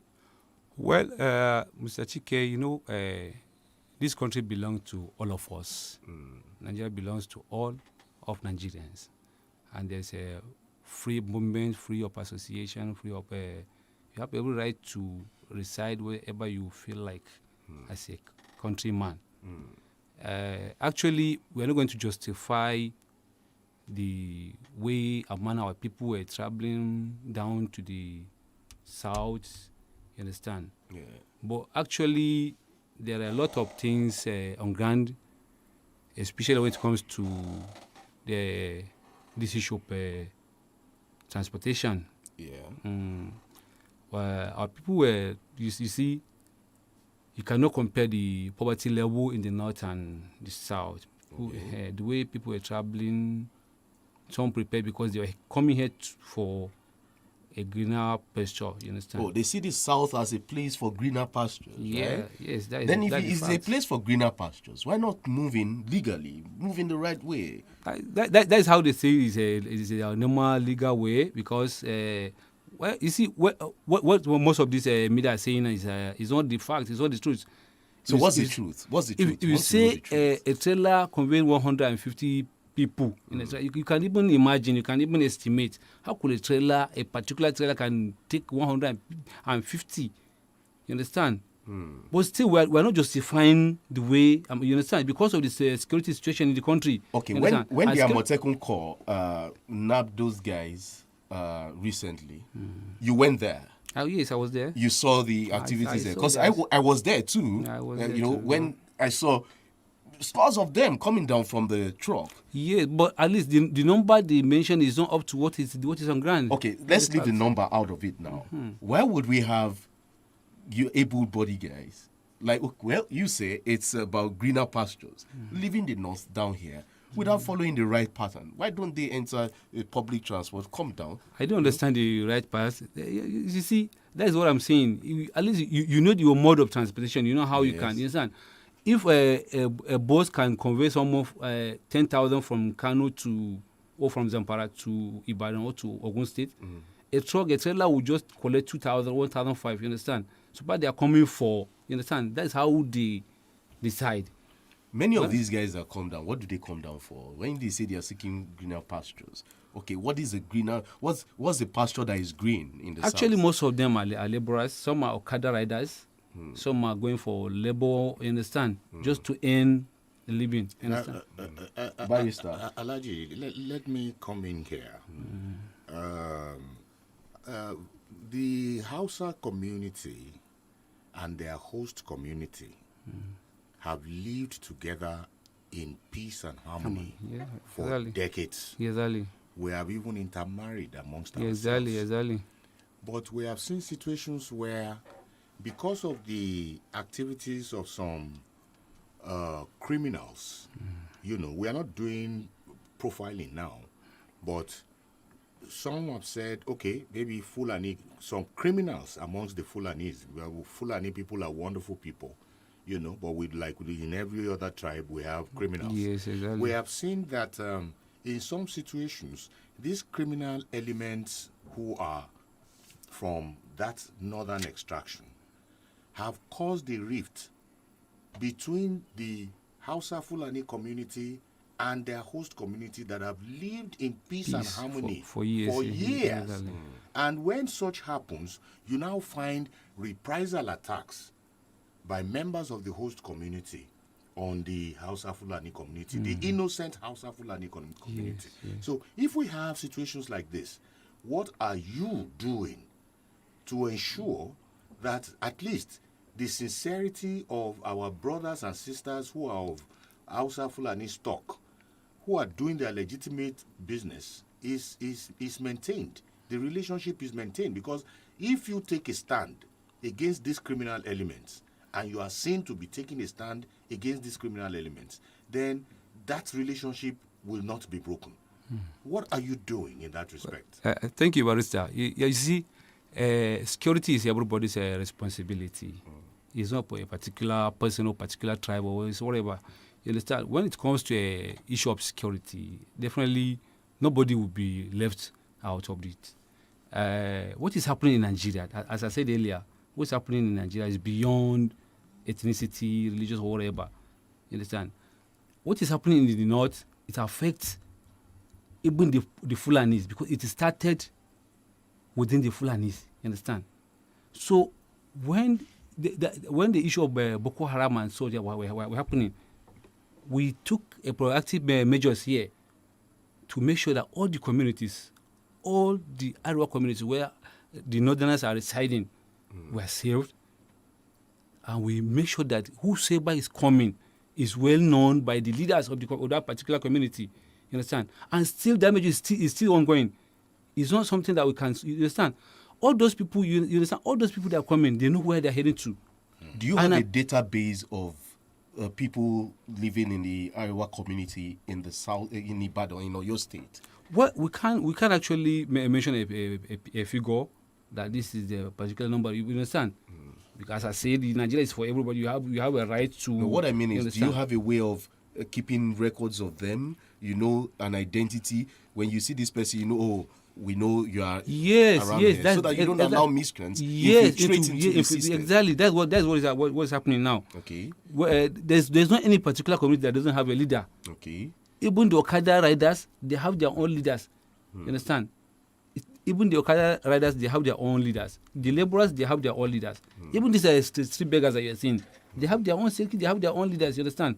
So once a stranger came, definitely they will know where he's coming from. They know where he has someone that want to accommodate him or whatever. Okay. So that's exactly what is happening. Okay, you talked about street beggars. Now they have leaders, right? Yes, they have. Now is another issue, barrister, street begging. Yes, it defaces the aesthetic value of our land. And one wonders what the authorities are doing about them. I know that efforts have been made in the past to have special homes for them, where they can be taken care of, their daily needs, and so on and so forth. But the information that we have, maybe Alhaji will clarify that point, is that some businessmen actually import these, exactly, for business, that they're actually trading on behalf of one big Alhaji somewhere, collecting money on his behalf, and he feeds them and all the rest of the stuff. Is this true? No, no, that's not true. That's not true. That's the fact. If you see those begging, definitely you see they are destitute and the blind and you understand, the handicaps and you understand. Most of them are, and I'm not sure. I've never heard that someone is taking them down here to beg or whatever on his behalf for a benefit or whatever. I've never, because I was born and brought up here in Ibadan and Sabu, and I mix with them. I know a lot of, even when I was, I raised and made them there. Again, but so I cannot justify that. Okay, but then let me put it this way: are you being fair to these members of your stock by leaving them on the streets, to beg, when you can also make very good programs, to kind of rehabilitate them, take care of them.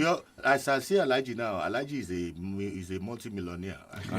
I can read it from your body there should language. be a home for them where they take care of them instead of leaving them on the streets. Well, you see, the fact is that should be a government responsibility, not a particular. Let me give you an example. There are some homes.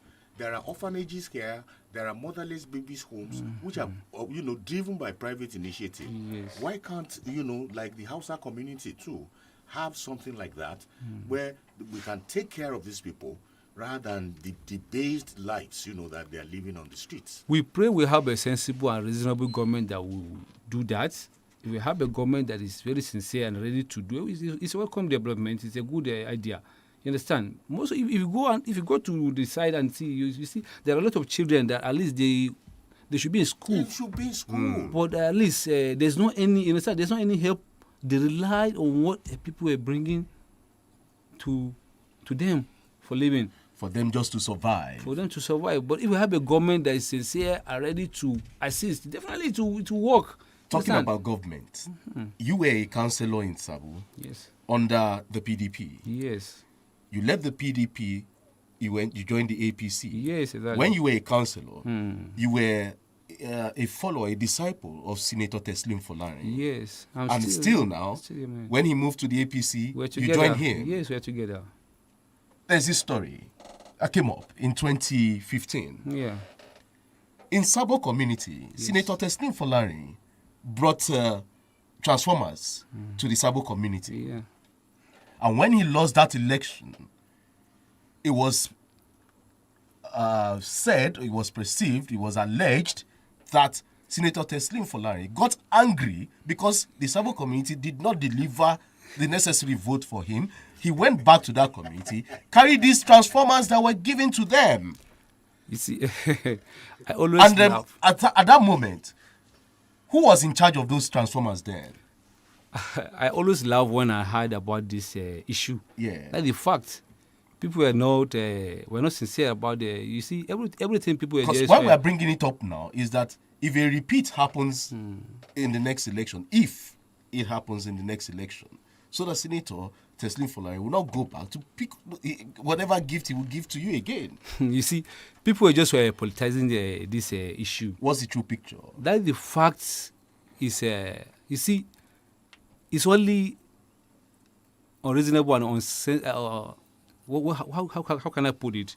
We think that a senator, a two-time senator can donate a transformer and remove it. It's something that cannot happen. You understand? It has never happened. Do and it you, won't have, happen. do you have a transformer there now? Yes, we do. Okay, Let me explain, sir. Yeah. The people are listening to you. Yes, let me tell you, sir. Yeah. I personally requested for this transformer. I personally requested this transformer from Senator Teslim Fola on behalf 2015 on behalf of the community. You understand? And he accepted it immediately. He said I should go and take one out of the transformers. When I went there, I discovered that the transformers were almost 40 that he brought. And the transformer, he gave us 2 for the area communities. 1 for Isenyi, 1 for Sabo. When I brought that down to the transformer, I went to his wife and collected the money for transportation. I called the crane men that conveyed that transformer from where it was kept before to the community. Okay, let's not waste too much time. The transformer that you brought, is it the transformer that is serving Sabo now? No, it was taken to another part of the area. Alaji, Abina, you carry that transformer. Yes. Now you carry that transformer and go sell. Well, no, it's not. No, let's be sincere. This issue is beyond. It's beyond joke. You understand? Yeah. Because some people are let's still. say the facts now, because people, it will still be revisited, and we're revisiting it. Yes, people are still what taking happened this. To those transformers that were given in 2015? Is it the same transformer that is being used in Sabo community today? Yes, you said it's not when we brought that our own. Yes. If you can recall, the Buharis on Army, you understand, especially within the Arewa community. Yes. People were thinking that if you are not APC, you are not Buhari, you are nothing. You understand? When we brought that our transformer, people, the APC then were trying to get that in. They were unable to. And that very moment, the renovation of Central Mosque was still ongoing, sponsored by Senator Teslim Kola Ole Folarin. Yeah. He was still renovating the Sabo Central Mosque at that moment. So we still tiling the grounds and painting. Painting the mosque. Yes, painting the mosque. But renovating the mosque. Tiling stopped. With the windows. No, nothing was stopped. Okay. Nothing was stopped. You understand? And we still brought that transformer. When we brought the APC, were shocked. People were wondering, these people, we rejected them. We don't want them, but they are still doing good to us. You understand? So those people within the party, the ruling party, then they rushed down to Ajimobi. May Allah forgive him. They went him. They made him absent. They have to go down to the then council chairman, Lapido. They were crying, saying that these people want to finish us here. We need transformer. We need transformer. The PDP has brought their transformer. So the following day they brought their own. When they brought their own, they said no, they are not going to use our own there. You understand? They said they are not going to use our own transformer. They want to use the APC one.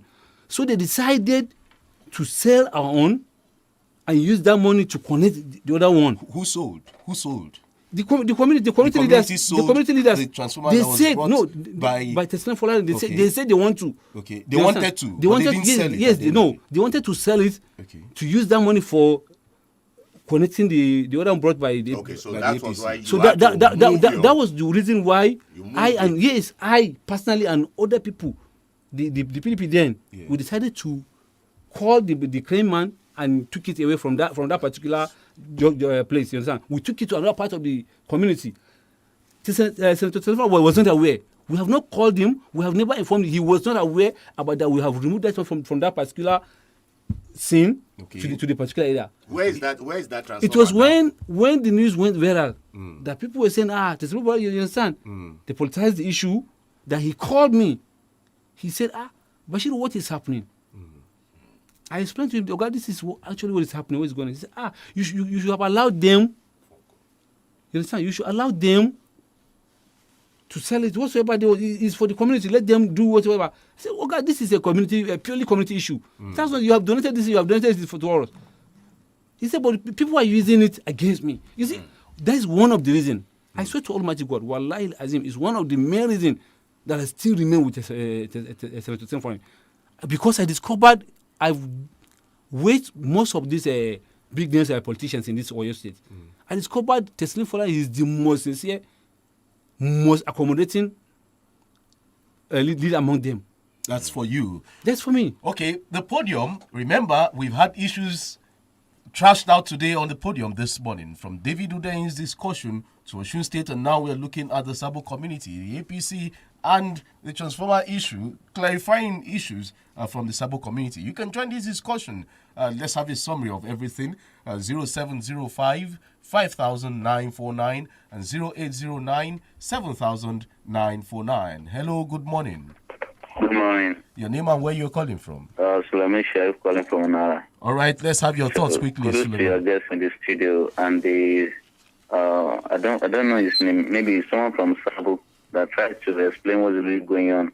That's Bashir Bonu. Yes, well done, Mr. Bashir from Borno, or what do you call his name? My Borno. Yes, well done. Thank you. You know, our politicians. Okay. From what you have said, it can be true, it can be untrue, but only God knows what is transparent. But those politicians, from my own observation, we can't trust them.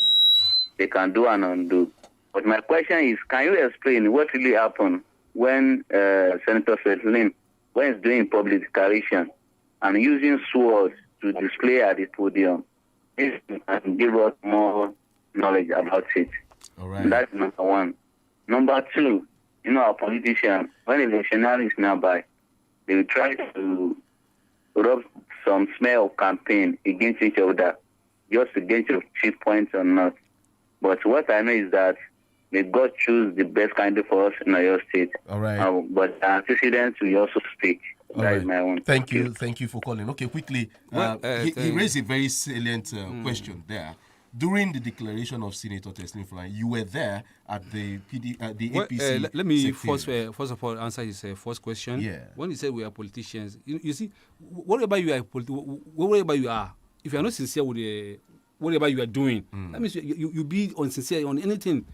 Being a politician doesn't mean you have to lie. You understand? You have to castigate others or whatever. You understand? Being a politician, you have to always be straightforward, be reasonable, and say the truth. What I'm saying about the transformer issue, wallahi azim, is the truth. Anofi Oladimeji on Facebook is saying he is lying. That's a big lie. We contributed and fixed the new one brought by APC. They came back to pack the transformer. That's coming from Anofi Oladimeji there. Okay. But at least from what Anofi has said, it appears to be confirming what Alhaji Bashir said. Yes. You know, that the APC brought theirs. Yes, it means, it's confirming what Bashir just said exactly. Now. Okay. Okay, the second question he asked you before, because we're running out of time now. The second question he asked us, why did Senator Teslim Fulani, during his declaration, come out with swords at the party secretariat that fateful day? Well, actually, he's not the one that came out with sword. You understand? We in the North, you understand, we have a tradition, we have a culture. Okay. You understand? A sword represents the power and what can I say? It represents a power. You understand? It's a special gift to someone that you really honor. You understand? As a symbol of unity and power. You understand? We presented that sword to him. Okay. He's not the one that brought it. We, the other communities, presented that sword. You presented the sword to him? Yeah, we presented it at that podium, at that campaign, at that rally. Telling him that he's the powerful, he's the one. Yes, endorsing him. Yes, it's like we are endorsing him. Okay. The other communities were like we are endorsing him. Okay. That's why we presented that sword to him. Well, many people read meanings to it, because I also read meanings to it. I guess, Barrister, you read meanings to it? Well, no, I never read any negative meaning to it, and I think Alhaji Bashir has cleared the air on that too. Okay. We all know the culture and the tradition of the North. Yes. When it comes to such ornaments, let me put it that way. Okay. Well, we'll have more robust discussions, more of you on this program in coming weeks, as campaigns will be starting next month. We'll be having more of you, and hopefully we'll be having Senator Teslim Fulani too in the studio. And I know when he comes, you'll be coming with him too. By God grace. All right, thank you for featuring on the podium this morning. Thank Honorable Bashir May Bornu, a former councillor in the Sabo community there in Oyo State, here in Ibadan precisely. It's been awesome on the podium. Thank you, Barrister Yomi Ogolola, for featuring on the podium. It's always a pleasure. Professor Remi Ayede has been with us online listening. He just sent a message. He has been following events here. He'll hopefully be with us next week, Saturday. I worked alongside Lucky Thomas and Moriyanoluwa Akinola on this edition of the Podium. I also worked with Kemi here, the background doing one or two things. Thanks to Babatunde Daniel, the one who called Otumba, for fixing the connections this morning, and also Victor Akinleye for the production of the Podium. I am Chike OGBOGU. Up next is Ija Odola with Tobilola Ogunshino, the one you call War Kilumo. Enjoy your weekend and bye for now. We can bet that you've never listened to radio like this before. You can bet that you've never